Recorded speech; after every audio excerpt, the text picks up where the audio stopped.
삼재는요, 특정 분야만 문제가 생기는 것이 아니고요. 사업, 연애, 결혼, 관제, 관혼, 건강, 가정, 여러 일들에서 살아가는 모든 면에서 문제가 생길 수 있습니다. 그래서 삼재 환란의 시기라고 부릅니다. 안녕하세요. 기적신당 삼부람입니다. 삼재란 무엇인가요? 네, 삼재란요, 인생에서 9년을 주기로 한 번씩 돌아오는 게 삼재인데요. 이건 십이지신, 자축인묘 진사오미 신유술에, 그러니까 우리가 아는 띠를 기준으로 자신에 해당하는 띠가 있는 시기에 3년 동안 불운과 흉한 일, 안 좋은 일이 겹쳐 일어나는 시기를 말합니다. 삼재는 들어오는 애는 1년을 들삼재, 드는 삼재라고도 하고요. 2년째 되는 애를 머무는 눌삼재, 묵는 삼재라고 하고요. 나가는 애인 3년째를 날삼재, 나는 삼재라고 말합니다. 삼재가 시작되는 해운년은 들어오는 삼재라고 하죠. 지난해보다 뜻밖의 생각하지 못한 문제들이 생기게 되면서 혼란을 겪을 수 있는 시기입니다. 조심하셔야 되는 시기이고요. 머무는 묵는 삼재 때 펼쳐진 문제들이 조금씩 숨을 고르는 시기이기도 합니다. 그렇다고 삼재가 없어진 거 아니에요. 괜찮아지는 시기라고 표현은 보다는 조금은 덜하는 시기다라고 표현을 드리는 겁니다. 그리고 마지막 3년째인 나는 삼재는요, 삼재가 끝나가는 해로 개인의 차이는 있을 수 있지만, 삼재 중 가장 힘든 시기가 될 수도 있는 해운년입니다. 삼재를 겪는 사람은 이리 치고 저리 치는 형국이고요. 말 그대로 삼재 환란을 겪을 수 있습니다. 그 환란이란 게 뭐겠어? 좋지 않은 일들이 계속 생기는 거예요. 인생에서 파란만장한 일들을 겪을 수 있으니 조심해야 하는 시기입니다. 네. 2025년에는 어떤 띠가 삼재띠인가요? 2025년도 삼재띠를 얘기하기 이전에, 자, 일단 아직 조금 남았으니까 2024년도까지는 원숭이띠, 쥐띠, 용띠가 나는 삼재에 해당되는 띠이고요. 이제 얼마 남지 않았으니 더욱 조심들 하시고요. 힘내십시오. 화이팅 하시고요. 자, 이제 2025년도 새로이 삼재가 시작되는 해인데요. 2025년부터 2027년까지 삼재에 해당되는 띠는 돼지띠, 토끼띠, 양띠를 말합니다. 삼재 때 네. 하지 말아야 할 것이 있나요? 삼재는요, 특정 분야만 문제가 생기는 것이 아니고요. 사업, 연애, 결혼, 관제, 관혼, 건강, 가정, 여러 일들에서 살아가는 모든 면에서 문제가 생길 수 있습니다. 그래서 삼재 환란의 시기라고 부릅니다. 제일 먼저 강조하고 싶은 것은요, 삼재 때에는 모든 분야에서 새롭게 시작하는 일을 가능한 자제하라고 말씀드리고 싶습니다. 새로운 변화를 줄 때는요, 기대되는 바도 많고요, 준비하는 바도 많을 텐데, 이 시기에 이런 것들이 상승의 기운이 들지 못하고요, 더 가라앉는 운이기 때문에 여러 가지 면에서 위축되고 손실, 손재 등이 생기는 부분이 많이 생길 수 있습니다. 사업을 시작하셨다면요, 더 많은 확장보다는요, 시작한 것을 잘 유지하는 쪽으로 하시면 좋을 것 같고요.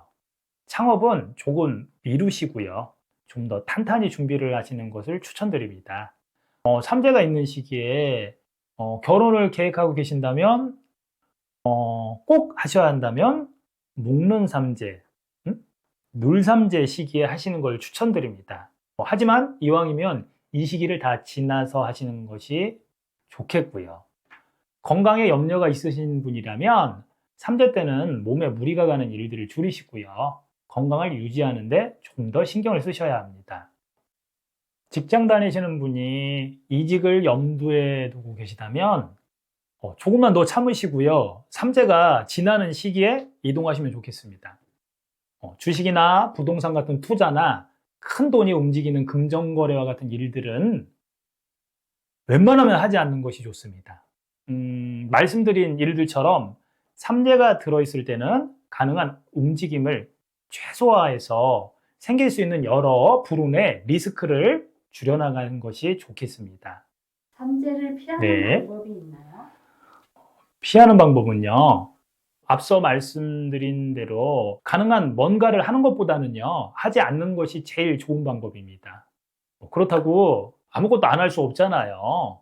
그러니 두려움을 갖기보다는 돌다리도 두들겨 보고 걷는다는 속담처럼 다른 때보다 조금 더 신중하게 생각하시고 행동하시고 한 번 더 고민하시는 시간을 가져보시는 거에 좋을 것 같습니다.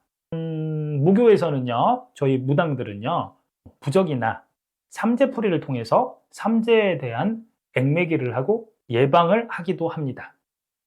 삼재풀이는 네. 무엇인가요? 삼재풀이는요, 삼재 기간 동안에 생길 수 있는 불운과 애군을 막고 평안을 기원하는 의식입니다. 그렇다고 삼재풀이를 해서 삼재의 모든 불운을 다 막느냐? 그건 또 아닐 수 있습니다. 그때그때 다를 수 있습니다. 무교에서 행하는 신령님의 힘을 비는 의식은 비 오는 날에 우산 같은 역할이라고 생각하시면 됩니다. 작게 내리는 비는 우산으로 그 비를 다 피할 수 있고요. 장대비는 그 비를 다 피하지 못하지만 그래도 조금만 맞고 몸에 다 적셔지지 않는 것과 같습니다. 삼재풀이는요, 이처럼 우산과 같은 역할을 하기 위해 하는 의식입니다. 삼재풀이는 네. 언제 하면 좋은가요? 여러 의견들이 다 틀리고요. 하시는 방식도 틀리고요. 하시는 기간들도 틀릴 수 있어요. 그렇지만 저 같은 경우요. 제 경우를 이야기를 드릴게요. 보통은 저 같은 경우는 11월 동지가 지나면 시작을 합니다. 동지는 예로부터 작은 설이라고 해서 한 해가 시작되는 의미로 여겨지고 있기 때문에 이 시기에서부터 새해를 여는 일들을 시작해 나갑니다. 삼재풀이를 꼭 네. 하면 좋은 분들이 있을까요? 꼭 하면 좋은 분들, 그런 분들 있죠. 꼭 하면 좋은 분들 추천드리자면 건강에 좋지 않으신 분들이나 관제가 있으신 분, 사업이나 직장 문제가 있으신 분들, 취업이나 학업에 중요한 시기에 계신 분들, 그런 분들은 꼭 하시길 추천드립니다. 특히 이런 분들이 있어요. 결혼을 삼재 때문에 망설이거나 막 양가 부모님들이 극구 반대해. 삼재 때 하면 다 이혼한다는 거야. 안 된다는 거야. 반대하시는 분들이 계시다면 삼재풀이를 하셔서 액매기를 하시고 결혼하시면 좋을 것 같습니다. 마지막으로요, 삼재에 대한 이야기를 드리다 보니 삼재에 대한 두려움을 가지실 수도 있을 것 같아요. 삼재띠에 해당되었다고 해서 모든 사람이 삼재를 다 힘들게 겪는 건 아닙니다. 알게 모르게 조용히 지나가시는 분들도 있고요. 정말 재앙의 수준이다 할 정도로 크거나 아니면 혹은 작게 지나가시는 분들도 있습니다. 사람이 처한 상황과 자신의 운, 기운에 따라 크거나 작게 또는 적당히 여러 현상들을 마주하게 됩니다.